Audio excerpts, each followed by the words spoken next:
Hey everyone, just to let you know before the video begins, I want to give a quick disclaimer that there will be spoilers for Meta Runner Season 1. So if you have not seen Meta Runner Season 1, go watch it. There will be a link in the description to check out the episode version and the movie version on the Glitch Productions channel. And with that, I hope you enjoyed the video.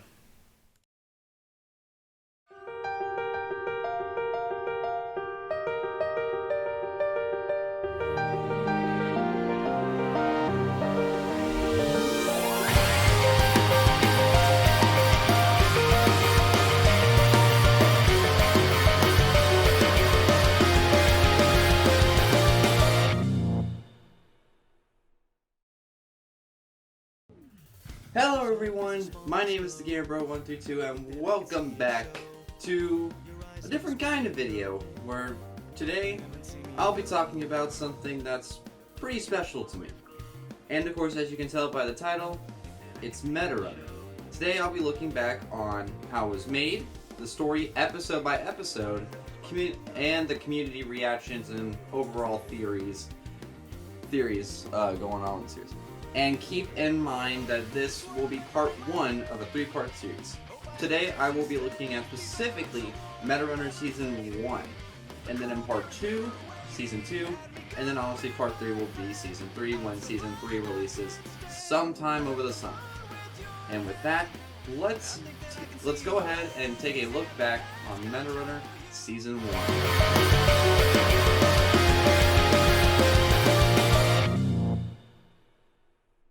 Now, before I go into more detail about the trailers and stuff, let's go ahead and take a look back on Meta Runner before it was even planned to be an animation series. We'll first start off with the creators of the show.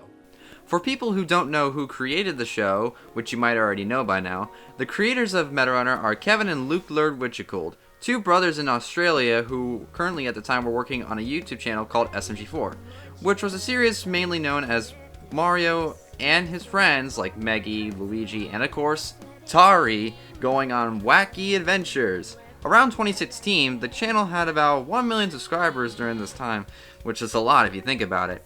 During this time period, Kevin and Luke were planning on adding more characters to SMG4, and of course, one of those characters was Tari. But Tari looked pretty different from what we know her today. Originally, Tari was gonna be a full-on robot with an antenna on her head and a D-pad as an eye. She also had a different kind of hoodie from Tari's current hoodie that we have now, which I'll talk about more later on. And eventually, out of nowhere, Kevin and Luke said, let's just make an animation series, going in with absolutely no knowledge on how to even make one. And that's basically how Meta Runner was born. Later on, Kevin and Luke hired a concept artist named Jared Rumble, who created this concept art that you see right here, with one of the models making Tari look more human, of course, which then led to them ditching the full-on robot into half-human, half-robot. Other changes can be found such as removing the D-pad and the antenna, and then of course something that's still technically there, but looks different, and that of course is Tari's hoodie. Instead of a hoodie with a heart and her name out on the back, the hoodie was changed into a shape with the shoulders that mainly looks like feathers, which of course resembles a blue jay, which is also the main theme for the whole Project Blue logo, just like the one on Tari's shirt that you see with the concept art.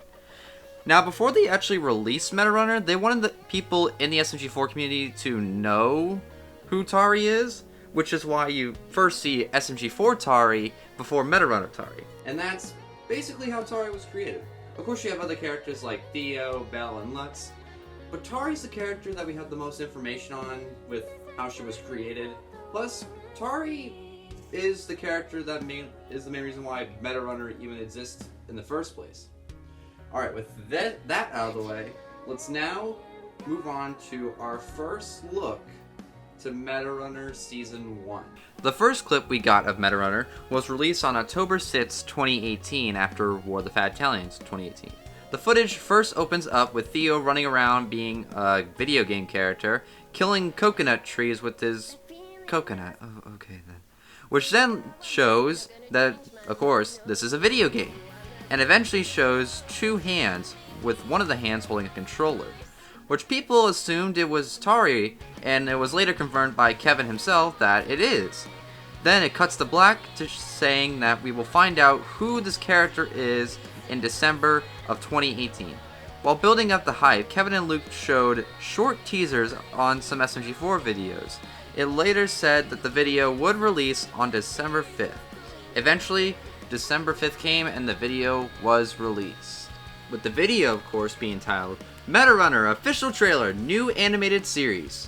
The trailer did show a lot, like Silica City, which is the environment in the show, more characters, and of course, Tari's ability to warp into video games.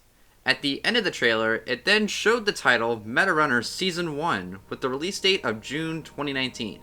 After the trailer, we got 2 video clips of Meta Runner. The first one we got was Tari warped into Ultra Jump Mania, where Theo sees Tari as a boss, but Tari is able to convince Theo that she is not an enemy. It then cuts to Theo running through the level while Tari struggles and gets through the level eventually. After the clip ends, we get footage of Meta Runner from the trailer and shows when episode 1 releases, which is, of course, July 25th, 2019. Wait, didn't they say June 2019 at first? Well, that was the plan until they pushed it back because Glitch Productions needed more time to polish up stuff like the animation, which is fine, I can wait a little longer. And then we got Tari's live stream, which wasn't anything crazy, but was still pretty funny around the time. After that, we got a music video of the main theme, Always Running, which you should go listen to, and the opening to the show to, give more hype or something, I don't know. And just like that, July 25th arrives, and so does episode 1 of Meta.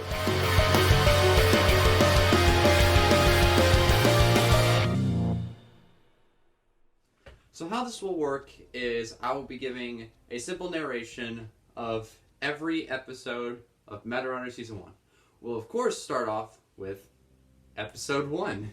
Episode 1 opens with a narration from an important character, Dr. Sheridan, saying the main line, "Video games are everything," which then leads to a clip showing 2 Meta Runners, Belle and Lucinia, playing a game, with the winner being Belle. And then it cuts to Sheridan looking forward to showing his creation, which is of course Tari. We then cut to Tari, who woke up in some kind of lab, looking very confused on where she is. It then shows some random flashbacks to when Tari was being tested. Eventually Tari is able to leave the lab, having difficulty to get out, which then shows a flashback where something goes wrong and a huge explosion happens, and Tari now finds herself in a very cyberpunk style city. And then it shows the Meta Runner logo. For the next half minute, we see Tari mainly just walk around the city looking confused, but interested in the same time. In this place, we also do get some Easter eggs like SMG4 Tari, Axel, and my favorite line, Oh, excuse me, ma'am. I bet you've heard of gaming chairs that go 180 degrees. But can yours do this? Oh my gosh, are you okay? I can't feel my legs. I don't even have legs. Still funny to this day, at least for me. Eventually someone does catch eye on Tari's Meta Runner arm, which then leads to a bunch of people surrounding Tari, while scared in the process. One of the questions asked to Tari, however, is what gaming company she works with. Tari then proceeds to say she works with Task Corp and that they need her right away, with everyone looking shocked, and then just lets her go. While entering the Task Corp store, she meets up with a robot who's actually voiced by Kevin, and tells where Tari is currently. Robot Kevin says that Tari is in Silica City, the video game capital, and for some reason he decides to advertise Task Corp for some reason. Task Corp, the new meta. Okay then. After finding out the name of the city, Tari walks into a room where we see Belle, the Meta Runner from the beginning, doing a speedrun on the game Ultra Jump Mania. While Belle is speedrunning, we also see another character named Lux. It's Lucks, Lux, who is also the CEO of Task Corp. Ooh, lord. Next, we hear a narration from Muzulk talking about a speedrunning glitch called a coconut burst jump, where the player glitches into a wall and spins while throwing Theo's coconut, which will then lead to Theo flying across the map. But when Belle does it, she misses, failing the speed run and having Lutz looking very disappointed. While Belle is having a gamer moment, Tari sees the controller and decides to give the game a try. But she's really bad at the game, and does lead to Belle criticizing Tari for being terrible at the game. But somehow, literally 10 seconds later, she gets better at the game, which then leads to her getting so into it that she freaks out and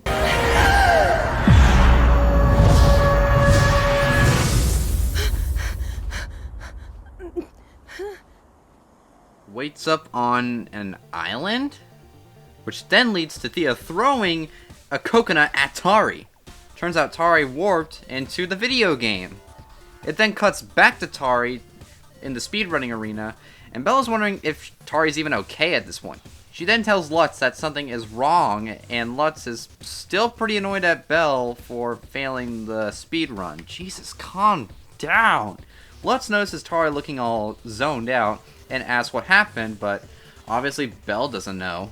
Then it shows the TV with static, and now shows Thea's perspective while Tari talks with him. Both Belle and Lutz are shocked until Lutz brings it the Task Corp scientist to figure out what the hell he is seeing. Then it shows Tari one more time before the scene cuts out to black, and then the credits start to roll. Overall, not a bad start, but it was the first episode, so it did start pretty slow. But it was an enjoyable episode. Alrighty then, let's move on to episode 2.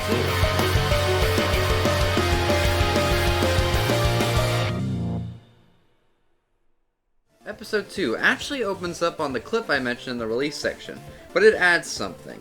Now we get introduced to Theo, Simple Flip Island, and Theo being, well, Theo. Then, after watching the same clip once again, Tari says she can't jump very high, which leads to her having headaches again, and then shows how her powers work. Then she jumps, and I guess we're just going to continue. Onward! We now cut to the store closing due to Lutz wanting to know what is wrong, what's up with Tari, which I don't blame him. While Belle is walking back to Lutz, Robot Kevin scares her on accident and asks what he should do, and Belle just tells him to stand in the corner. Then Belle sees a commercial with her and Lucinia in it. Again, it's the same one from the beginning. This leads to Belle getting mad and tells Robot Kevin just to get rid of the commercial. And now we're back in Ultra Mania, where Tari is still trying to learn how to play, but it seems like she's having fun. We then cut to Robot Kevin Aloha form, saying you need to pay money in order to continue. Am I playing Super Mario Run or something? Well, the good thing is that Tari found a way to open the fence on the other side by exploiting the game using faulty collision on the gate. She jumps over and now can open the gate on the other side. Cool. Then some coconut trees appear, which Tari and Theo have to fight in order to continue. Unfortunately, this is an E-rated game, so no Street Fighter combat. So instead, Theo gives Tari a pineapple hammer to fight the enemies. And Tari is pretty nervous about fighting them. Now we're back at the arena, where Lutz, don't get too close. Lutz tells Belle that this ability can do so much for Task Corp. While Lutz is acting like a villain, one of the scientists does something with the game. We'll find that out in a bit. Back in Ultra Mania, we get to watch Tari and Theo beat the living crap out of these trees for almost a minute and a half, which is pretty entertaining, even though Theo did almost die. After the fight, Tari and Theo celebrate! That is, until another version of Theo appears, which turns out to be Lutz. Tari asks who he is, and Lutz explains that his curiosity has spiked when he saw Tari's ability, and asks how did she do it. But Tari doesn't know how, which then leads to Lutz saying that he will help her, and by help he means drilling into Tari's arm, saying that her abilities will change the world. Damn, this guy is crazy! This leads to Tari having circuits come out of her, giant wave that knocks out almost everyone, and sends Theo to the real world! And guess what? This is where the episode ends! Okay. What the hell just happened? This actually left me shocked, and when the credits roll, I wanted to see more. Kevin and his cliffhangers, am I right? So that's episode 2. Overall, it's much better than episode 1. And it's when the series got better, at least in my opinion. Alright then, let's continue with episode 3.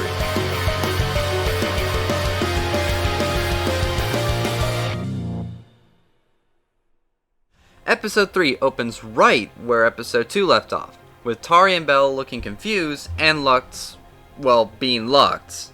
Then Tari realizes that she needs to escape, now, and keep Theo safe. But they won't get out so easily. Theo just throws his coconut.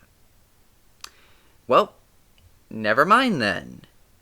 With Tari and Theo escaping, Lux tells Belle to go track her down while he'll take the video game cartridge back to Task Corp. We then cut to Tari and Theo running away from the building, and Tari then instantly loses Theo. Damn it, Theo. He then talks to a random person, but when he does, Theo glitches out for a bit. Well, that will be important later on. Eventually, Tari does find Theo and tells him simply, we're not in Ultra Jet Mania anymore. Heck, he doesn't even have his jump.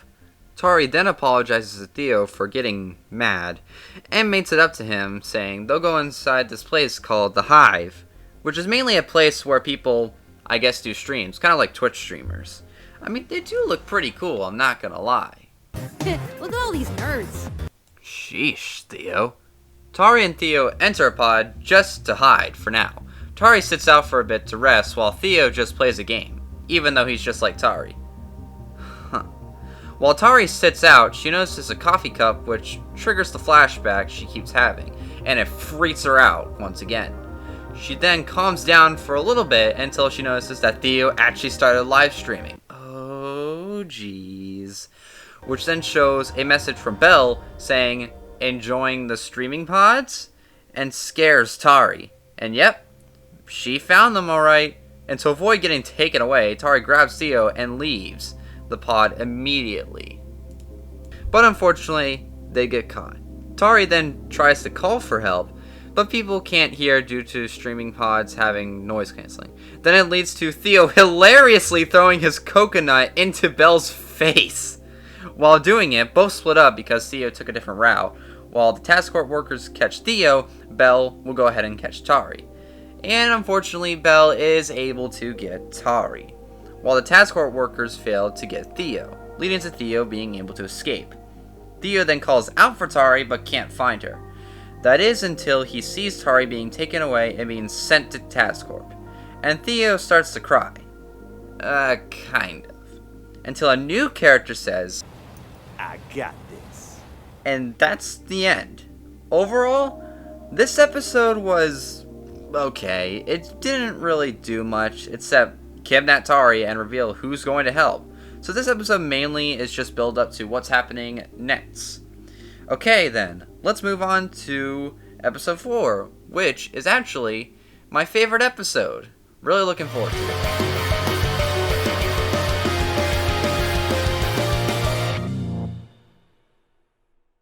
Episode 4 opens with Tari being taken away to Task Corp to see what the heck is up with her. And let's just say, Tari isn't happy about this. After a minute and a half with Tari and Belle fighting, a car just straight up fucking hits the van with a barricade. Holy shit! Well, at least Tari is okay. Oh, there's Theo. At least he's still okay. With the van crashed, this does give Tari an opportunity to escape. She then gets in the car and the car is gone, which only leaves one option left for Belle and Lux. A fucking car chase! Oh, and you can drive a car with a controller in this world. This world has everything! We now cut to Tari, Theo, and a new character, Lamar, driving away from Lux and Belle. Also, Lamar's a weeb. Thought that'd be important. Lamar then tells Tari to put on the hoodie near her seat because it will block the signal of a tracking chip put in her arm, which is why Belle could easily find Tari in the previous episode. Alright, we have the hoodie now. Feels good. Now that the chip's signal is blocked, Lux and Belle will have issues trying to catch Tari, which led to this worker sitting in the back seat to pull out a fucking sniper. Jesus Christ! But it does lead to some fun car chasing scenes, which is nice. Later it cuts to Tari being able to see what buttons Lamar is pressing on the controller. Dang, she has everything. Then the group escapes out of the tunnel, but almost gets run over. Theo is having the time of his life.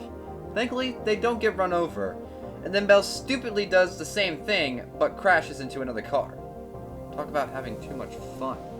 Well, it looks like Tari and the others are about to escape. Okay, never mind then. Looks like this is the end. But then Tari has a plan.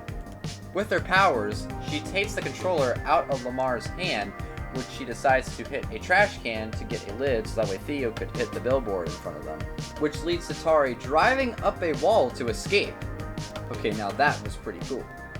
This leads to Belle and Lutz stopping the car while Tari, Theo, and Lamar escape. And Lamar is really impressed. I mean, who wouldn't be? That was pretty awesome. After that, we cut to Belle and Lutz says a line that you probably know by now. I'll just play the clip. Change of plan. What? I no longer just want her abilities for Tazcore. I want her. Lux, you are so creepy right now. Now we cut to the group at a ramen shop? Okay then. Well, it turns out that this is a hideout for Lamar and two other characters, Sophia and Masa.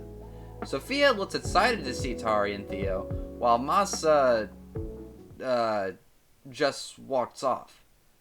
And that's the end of the episode! Overall, easily my favorite episode. Seeing Tari's abilities in action was cool. Plus the car chase scene was pretty fun. It made me excited for episode 4. Speaking of which, let's continue to that episode.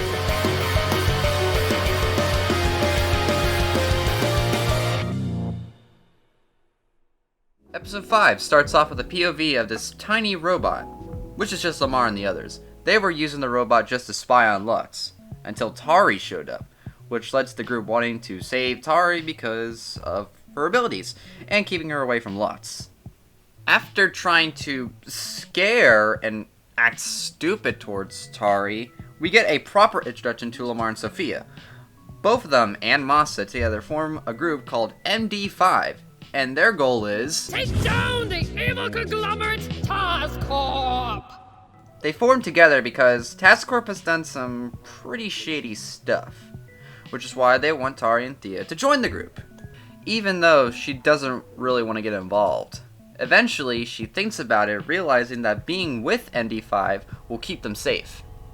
But when Tari is about to say yes, Masa enters the room saying that Tari and Theo are not joining.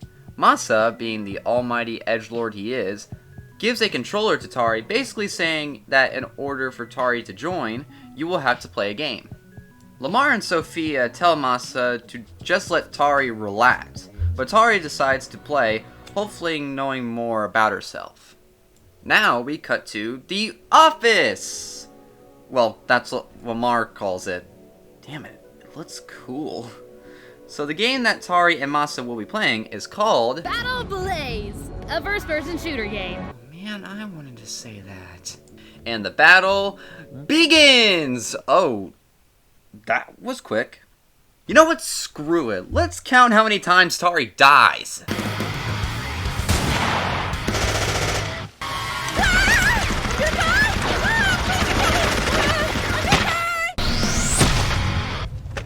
Well, that's a new record. After Tari deals with something I like to call Gamer moment. Sophia says that she'll look at Tari's arm to see if anything is wrong with it. She then says that the arm looks just fine, but she doesn't know what this logo is, which is of course the Blue Jay logo that Tari has on her shirt. She then presses it and sends Tari into Battle Blaze.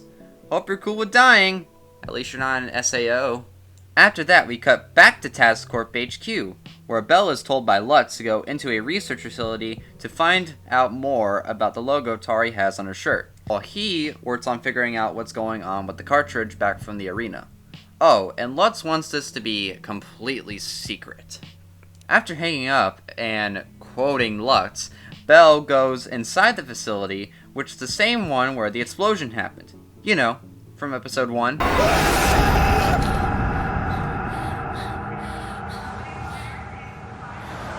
Jeez, this place is a mess. We'll come back to it later. Back to MD5, while Sophia is losing her mind, Masa puts on a headset and changes his avatar so that way Tari knows it's him. After that, the game continues on. But this time, Tari can see what actions she can pull off, including a success rate. What does any of this mean? I mean, come on, it's not that hard to understand. After shooting each other and Masa throwing a grenade, which almost kills Tari, Masa walks up kind of like a badass and is about to kill Tari until he decides to help Tari up. Well, that's nice. Masa then tells Tari just to simply take a deep breath and don't rush things. She then takes Masa's advice and she's gone now. Okay. Oh, never mind. She's just hiding, preparing for a sneak attack. She surprises Masa but misses her shot. But hey, Masa does seem impressed. Then randomly, Theo pops out of nowhere. Now we know that when Tari enters the game, Theo enters the game as well. Although it is kind of funny to see Theo in a game that's probably rated T for teen. After exiting the game, Lamar and Sophia looked very impressed, while Masa isn't so much from what it looks like. But he does say that Tari and Theo are allowed to join MD5. Awesome! Speaking of Theo, he glitches again, but this time it's much worse, where he now glitches red, meaning that Theo needs to go back into Ultra Mania. Dang, now I feel bad. Oh hey Belle, did you find anything interesting? Oh shit, you actually did.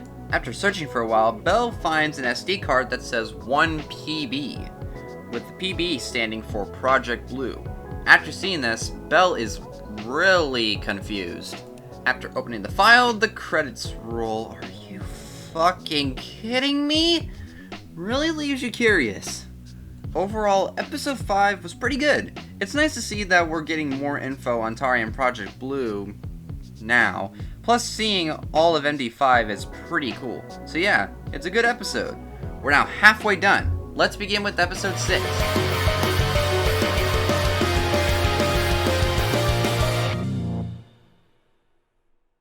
Episode 6 starts with playing some sad music because unfortunately, Theo has to say goodbye to Tari.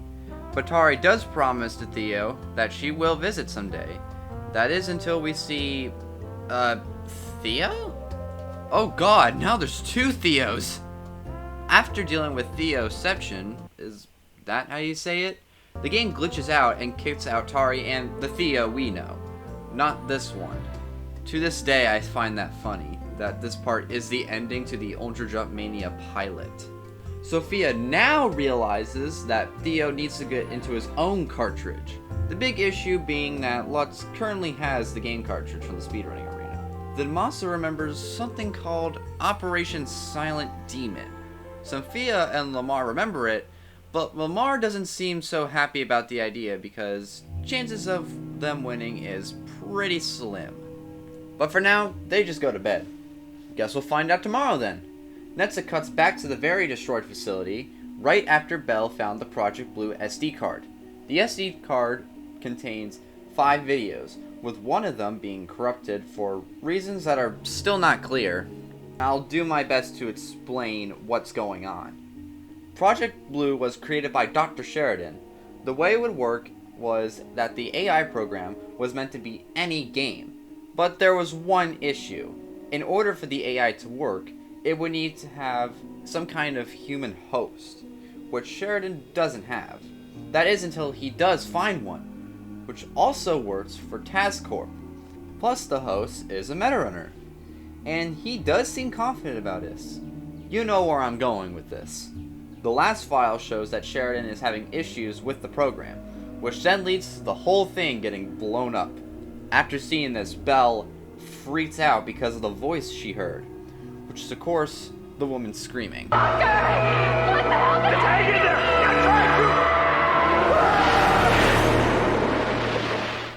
Now we cut to MD5 having ramen for breakfast? Is that all you guys eat? Anyway, after Theo struggling, Tari eating really fast, and Lamar being a verified loner, Sophia and Masa enter the room and start giving a little backstory, saying MD5 has taken on TazCorp before, but lost every single time, until Operation Silent Demon was created. The goal was simply hack into TazCorp servers to find anything shady, but the big issue is getting into the server. which has a pretty high security system. But there is something that can help them get in, and that is, of course, Tari and Theo. But how will they do it exactly? Luckily, an esports competition is coming up, which won't be broadcast, but it will be running off TazCorp servers. In order to get in, the servers will need to be crashed to give Sophia a chance to hack into their network. The only thing Tari needs to do is perform a glitch that will crash the game. But they'll only do it if Tari agrees to do it, which she does, if only they also find out more about herself, which they say yes as well. Great, the plan is settled, but what game are we going to be playing? It's called Tempest. It's a magical battle royale game. Alright, good to know. Back at TazCorp, we now cut to Lux, who's trying to open Ultra Jet Mania, but it keeps on crashing. Eventually, Belle walks into the room, still looking pretty shocked. Then she decides to show what happened to Sheridan and the person screaming. Turns out the person screaming is Lucinia, the Metarunner that is seen playing a game with Belle back in episode 1. While Lutz is saying, "I never heard of Project Blue," he notices something in the tape, which is actually a button command. He looks at the tape one more time, then does the command. But this time, it works!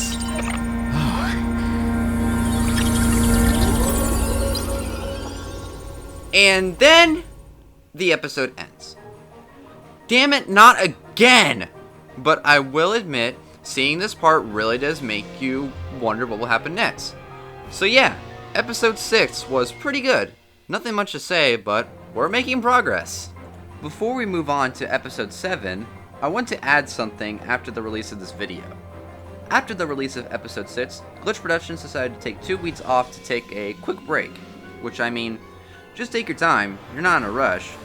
After coming back from a quick break, we got a Metarunner voice actors read memes video, which is just a video of the Metarunner voice actors being funny.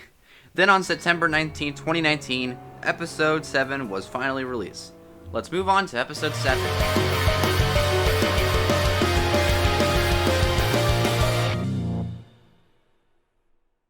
Episode 7 starts with Tari learning how to use magic, but gets spooked by Theo and accidentally kills Lamar. He dead.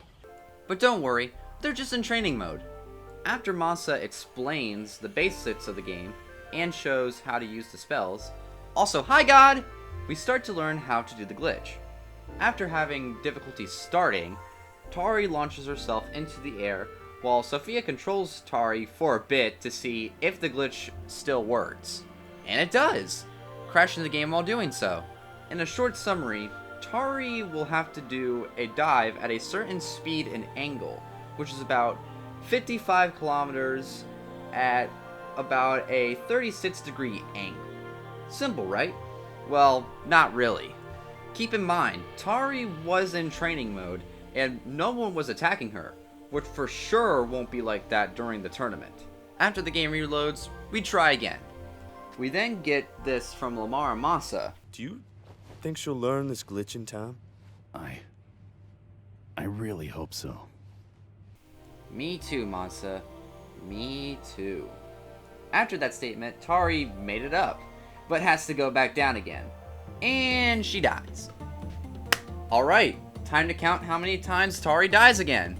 That's one right there.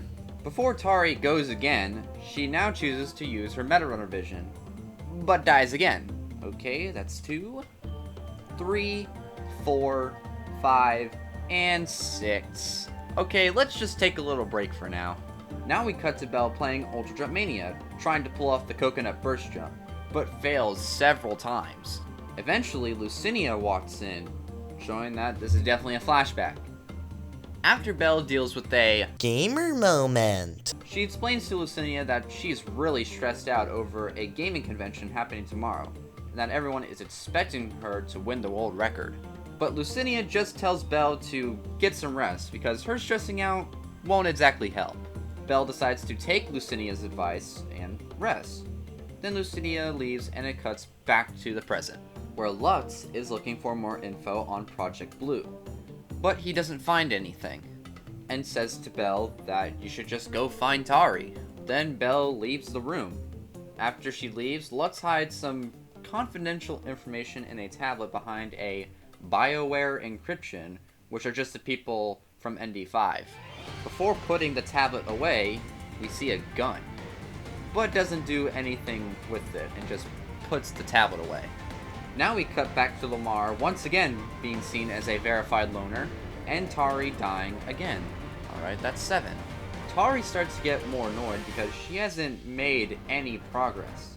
But then Theo just tells Tari to believe. And that makes her confident somehow. Okay then. We then see probably the best scene from this episode, where Tari tries to do the glitch with some pretty banger music. And then Tari pulls it off. She does a mini celebration, but then Monsta tells Tari to continue trying, which would probably be the best idea. After Theo makes Lamar look concerned, the credits start to roll. So overall, this episode was good. Not great, but good. Mainly because this episode just feels like it's building up to the competition, and we kind of got to see Lucinia, but it didn't do too much. And with episode 7 done, let's start episode 8.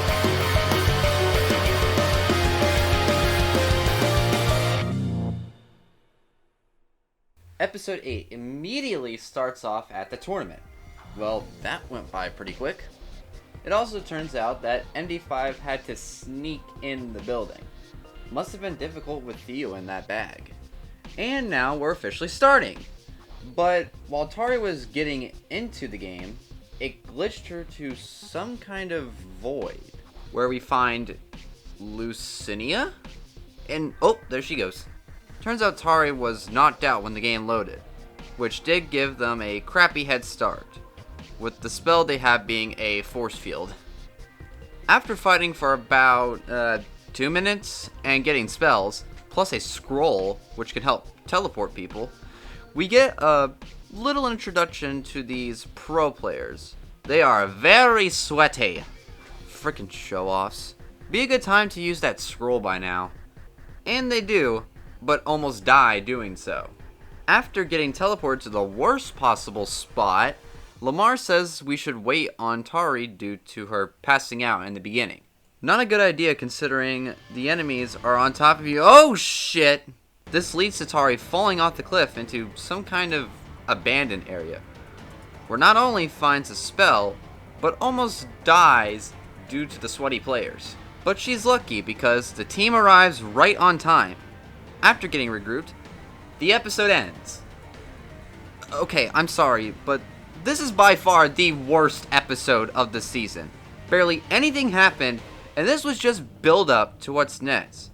Hopefully episode 9 will be better.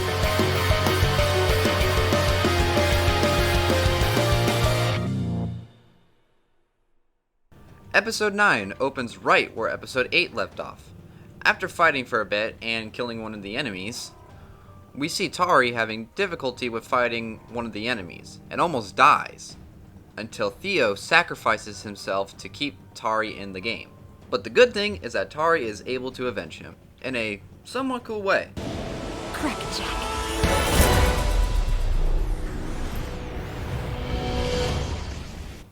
After Tari gives Lamar a little boost, we get another player killed. Thanks, Tari, and oh, damn. They've been fighting pretty hard. Anyway, after giving each other a little bit of advice for about a minute, they continue to climb up the mountain. But then, of course, we cut to Belle playing the game. She then gets a call from Lutz, where he tells her to focus on the main goal, eliminate the group. Wonder how they know what their goal is. Well, we'll just find out later, I guess. But Lutz does tell Belle that he will be watching her, and that you can ask questions after Tari and the others are eliminated. We then cut to Tari and the others on the mountain, where Tari is about to perform the glitch. But before she can, Tari notices someone about to attack her, but she dodges it and instead kills Lamar. And the person that killed Lamar was, of course, Belle.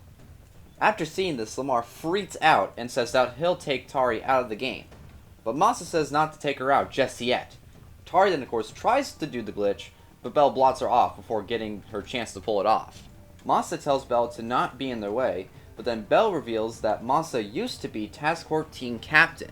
But he left Task Corp because he believes that Lutz killed Lucinia because of something he found in Lutz's private server, which Belle believes that Masa is lying, which now leads to a fight between Masa versus Belle.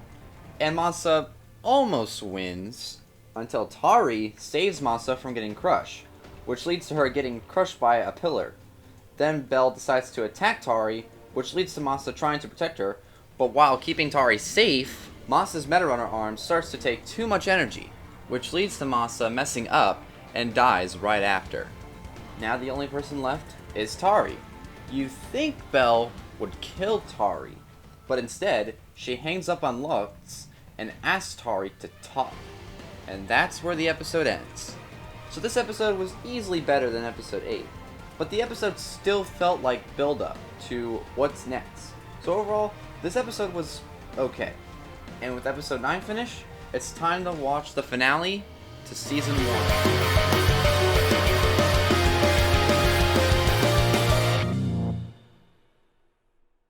The episode starts right where we left off from episode 9, where Belle asks Tari to talk. And by that, she wants to know what happened to Lucinia. But Tari doesn't know who she's talking about, which leads to Belle torturing her and shows circuits coming out of her in the real world once again. That's not good.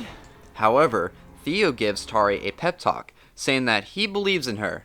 She then tricks Belle into saying that she'll tell Belle what she knows, which gives her the opportunity to free herself from getting crushed and perform the glitch. After an amazing fight sequence, Tari successfully pulls off the glitch. After performing the glitch, she's back in a void, where she finds Lucinia. Only this time Lucinia is missing her arm, and does have more damage from the explosion. After seeing that, it cuts back to the stadium, where people are leaving due to Tari successfully pulling off the glitch. You should probably leave now. It then cuts to Lutz, and oh boy, he's pissed. After calming down for a little bit, he decides to start Plan B, which does involve the cartridge and a gun. Oh god. Then it shows the group about to escape, but security was able to get in and find them. Eventually the gang gets cornered by Lutz, but Masa says that Sophia is long gone getting the data. But Lutz won't let them win so easily, which then leads to Sophia having two choices: give the data to Lutz or not. But if she doesn't, he will kill Masa. Masa does try to defend himself, which doesn't work, and proceeds to shoot his arm off. Holy shit! Before Lutz kills Masa, Sophia decides to give the server data to Lutz to spare Masa's life. Yikes. After the data gets erased, Sophia says that she just wanted to know what happened to her sister, which is actually Lucinia. Then Belle shows up to play the clip of Lucinia's death. After seeing this, she starts to break down into tears, and Masa now knows that Lutz isn't responsible with the explosion, which leads to Sophia wondering why was Lucinia there. Then Belle says, ask Tari. But Tari still has no clue what Belle is talking about. But after hearing this, Masa does start to get a little mad at her. Then after that, Lutz says that they can talk more in a holding cell. But before they get sent away, Tari proposes a deal, and Belle doesn't like the idea, but Lutz will hear what she has to say. Tari says that if you let my friends go, you can have me, and I'll join Task Corp as one of your Metarunners. Lutz does like the idea, but Theo intervenes to say don't give up, or something like that. But that just leads to him getting shot, and we see a screen of Theo's POV. Wait a minute. That's what it is? Turns out the whole button command opens up to show Theo's POV, which explains how Task Corp knew they would be there. Seeing the plot twist, Theo is about to attack Lutz until he glitches out due to Lutz grabbing the cartridge.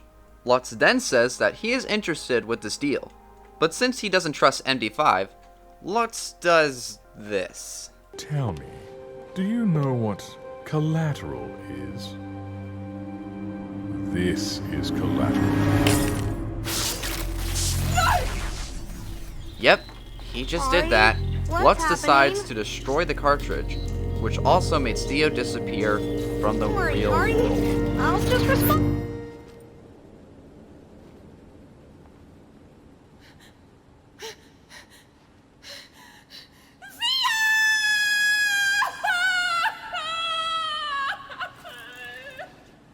He then says that he'll let MD5 free, but if they don't do their part of the deal, he'll kill Theo.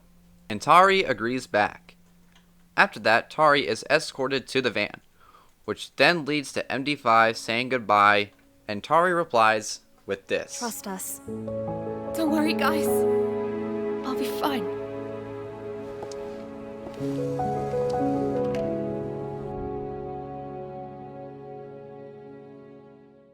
And just like that, this is where Season 1 of Metarunner ends. That is, unless you stayed after the credits. After the credits, we get a scene where Belle is about to leave, but hears something go off, which is a phone sitting in the trash. Belle is looking at it. We see Sophia getting escorted out of the building, and she was going to say something, but was kicked out before we knew what she was going to say. Then Lutz walks in saying to Belle, "We're waiting on you." Then she leaves, but before Lutz leaves, we get this. Subject update. Brain activity, unchanged. Heart rate, unchanged. Body temperature, unchanged. Blood pressure, unchanged. Overall condition, stable. Now you might be wondering who that is. I won't say just yet. I'll talk about more in a bit. But let's give this episode a rating. So episode 10, overall a good way to end the season. And having the villain win is a good choice, because it leaves an impression on what will happen next. And Metarunner as a whole, it's good, but not that good. I'll be honest, the voice acting was a little bit over the top, plus almost half of the episodes felt like build-up. But regardless of my issues, it's still fun to watch. The story was good, its serious moments actually felt serious, plus Tari and Theo as a team is pretty funny. If I gave it a score, I would give it a 7 out of 10. Now that we finished the rating, let's talk about the community reactions and theories.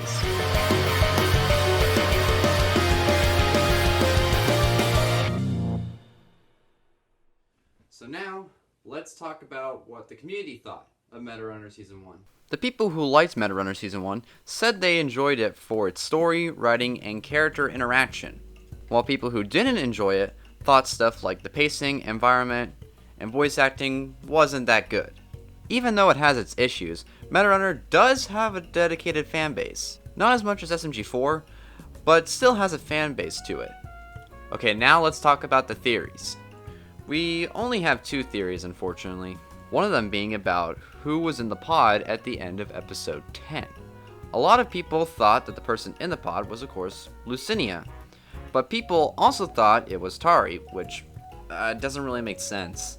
And the other one is Tari Lucinia?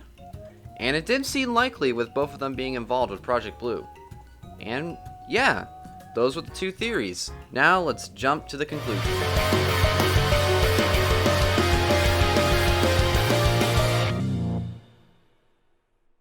So, Metarunner Season 1. Overall, it's a good way to start with the series, and does leave on a good impression. But obviously, with the cliffhanger ending, and with the season doing pretty well as from what I've seen, we knew that we would be getting a Season 2. Don't worry, guys. I'll be fine.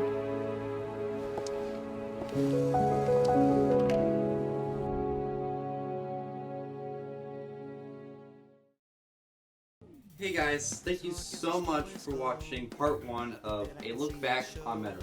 This video did take a while to make, and I am really glad with how this video turned out, so it's just, yeah.